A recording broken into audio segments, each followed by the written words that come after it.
What's going on, everyone? Jeremy here from the Quartering, and more information's coming out about DC's new Batman IP or property. Apparently, we can start calling Bruce Wayne Bruce Wang. And speaking of Wang, apparently Alfred's deeply into it. I don't know, obviously it doesn't. I'm laughing at it. It doesn't deeply offend me. I'm used to it right now. Everybody just takes whatever IP they want and completely dumps all over it, and they don't care. Instead of creating new characters, let's just create new characters, but we'll use everybody else's name and loose likenesses to try and sell books to 12-year-old kids. I mean, girls? I don't know. Not just kids, but who is this book for? And it's also been pointed out that essentially it's been lifted straight from a hilarious fan. Now, there was a Gotham High cartoon, even that predated this fan trailer. But what I'm thinking happened is somebody at DC, whether it's the author or not, saw that this trailer had 1.4 million views, and overwhelming positive. 21,000 up to 1,000 down. They probably went and looked at this and was like, oh, let's just rip off this idea.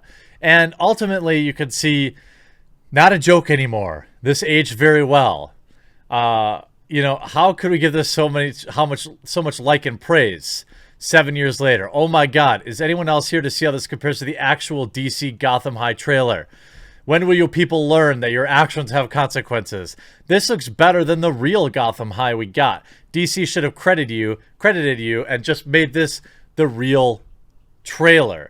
And when you look for Gotham High on YouTube, it's littered with just mockery. And when we look at the actual trailer, here it currently has 13,000 downvotes to 1.7 thousand upvotes. Quote, in 80 years of Batman, we've never seen him quite like this. Because no one ever asked. Ever. DC's trying to get that Twilight money, about 10 years too late. What Batman needs is to be more like Gossip Girl, said no one ever. The writer is fulfilling her own personal fanfic she had in her head when she was 16 years old, when she would have fantasies about Bruce Wayne and Joker fighting over her. I mean, that's actually kind of what this feels like. And, ultimately, it's a disaster. And even worse than that, they've managed to race or gender swap as many possible characters as they can, including making Bruce Wayne Asian because reasons. It's so weird to me. Just listen to this answer, and then I think this answer really displays the level of thought that went into caring about the character named Bruce Wayne, which is what actually people are upset about. First, when did DC Inc. approach you to reinvent YA, young adult, versions of a popular comic book characters? What drew you to Batman? And by the way, there is a market for this. YA, I mean, not this trash, but like goofy cartoons. Of course, there's a market for that. What drew you in? When DC Inc. approached you, what drew you to Batman? Quote, my husband is a big Batman fan. So when DC called and said, we want to do a YA line, what character do you want to do? I wanted to do Batman. It's such a fun, iconic character that I could put my own spin on it. And spin she did. A lot like your husband, I've been a Batman fan my whole life. I grew up on Batman the Animated Series back in the 90s, ever since I was hooked. As far as superheroes go growing up, he was always my number one. Probably mine too. So for me, getting to work on any incarnation of Batman, it's a dream come true. And to do it for a younger audience specifically, it's so cool because there haven't been too many young Bruce Wayne stories that really appealed to me. As an adult? I don't get it. Quote, what excited you both about debuting? This is obviously reviewing the author and illustrator. About debuting new versions of not only Batman, but also the Joker, De La Cruz. Bruce Wayne is a billionaire. He's the richest man alive. So I thought, wouldn't it be fun if his family was Chinese? What? That's where you went? Because he's rich, shouldn't he also be Chinese? There's been a big influx of wealthy Chinese people who moved from Hong Kong to Arcadia in LA, and that's where my mom lives. I'm part Chinese. My brother lives in Hong Kong, so I thought it would be great to put what I know about Bruce Wayne, put that into Bruce Wayne. I just wanted him to be a little bit more representative of my background and giving him an authentic family. Alfred is not just his butler, but he's also his uncle, his gay uncle. From Hong Kong, of course. It gives it this fabulous, crazy rich Asians sheen to it. What? What? Who asked for this? Why? Why are we even calling him Bruce Wayne? He's not Bruce Wayne. Nowhere near. Because he's rich, then he's also Bruce Wayne? I don't understand it. What did you use as inspiration?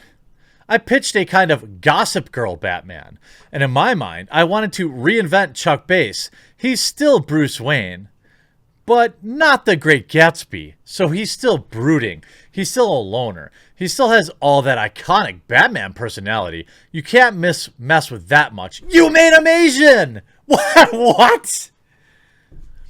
But making him Chinese was a no-brainer. Everyone was on board from the beginning. It's almost like they wanted to address some things that maybe they're doing some PR work for Daddy China. Is that what DC's doing? I mean, it's possible. It's possible. So there's so much of that Instagram culture and social media culture in teens today. So I tried to interject that style into the characters. Wow, thanks. Great job. Great moves. Keep what you're doing. If we look at the coverage from Bounding Into Comics, DC Comics Circle the Drain reveals Alfred and Chinese American Bruce Wayne are more franchising killing abominations. She has no knowledge of Batman. She states, my husband is a Batman fan. So when DC called, I said I want to do Batman. We knew that. Now, that doesn't mean she doesn't know anything about Batman, but it is curious the first thing she said was, well, Batman's my husband's thing. I like him. Radically altering Batman and his mythos. After admitting she has no clue about Batman, De La Cruz then details her lack of knowledge doesn't matter because she's radically altering the character anyway. She explains, Bruce Wayne is a billionaire. He's the richest man alive, so I just thought, wouldn't it be fun if he was also Chinese? That made it feel real. De La Cruz then details she's basically telling an autobiography of her own life using DC Comics character. There's been a big influx, so as far as Bill becomes a billionaire, and previous graphic novel indicate the money comes from his mother and his mother alone. She then admits that Alfred will like men. She states Alfred's, yeah.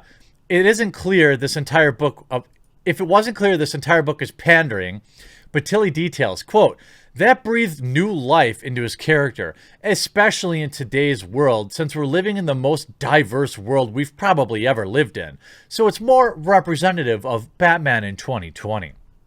He adds, and since he's a teenager, I tried my best to put a little of myself into the character as well, channeling those feelings of being an adolescent and feeling like an outsider.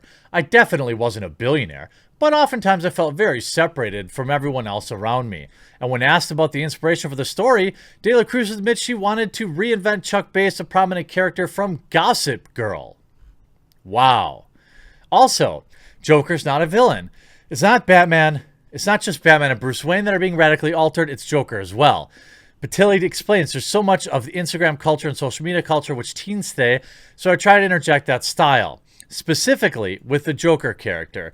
He adds he is the hardest character to visualize and design because he's not your average villain. He's almost not a villain at all, in any way. He goes back and forth where you sympathize with him sometimes and sometimes see him as a villain. So I wanted to give him a look into that played both sides of his personality. And of course we know it's a love story and there's plans to ruin more characters according to Bounding Into Comics.